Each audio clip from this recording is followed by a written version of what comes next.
Agony episodes have nothing to do with eclipses involving the moon. Many ancient records reveal that the moon had nothing to do with these cataclysms.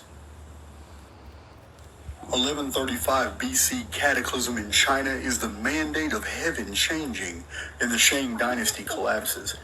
250,000 Chinese escaping war escape in ships to reappear as the Olmeca in Central America. The Chinese dragon Phoenix was called the Fang. Scholars have long noted the associations between the ancient Bronze Age Chinese and the Central American Olmecs of the 10th, 11th, and 9th centuries BC. A very interesting study.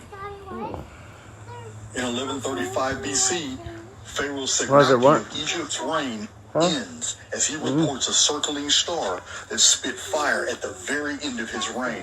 The next ruler is Ramesses III, who records a terrible tsunami and destruction.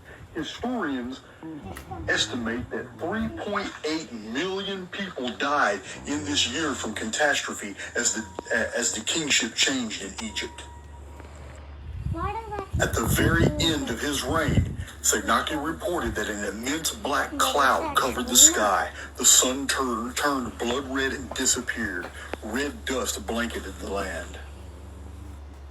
Also in 1135, Nebuchadnezzar I of Babylon recorded that an object like a comet darkened the sun. In the month of May, the Tuatha De Danann invaded Ireland in the Battle of Moytura, shocking the Firbolgs by making the sun darken. And in the Far East, the Chinese report an attack on the sun.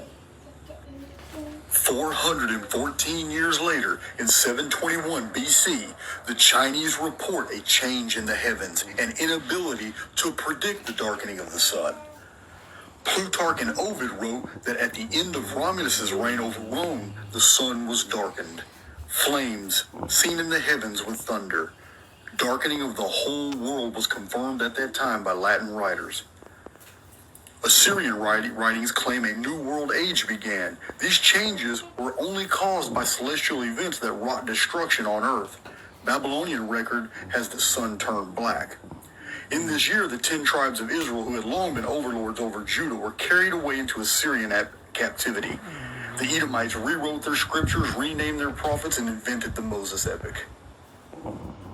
Counting 138 years after this, we arrive at 583 BC. In this year, the sun darkened, but not by the moon. Predicted 2 years earlier by Thales of Miletus. In the historical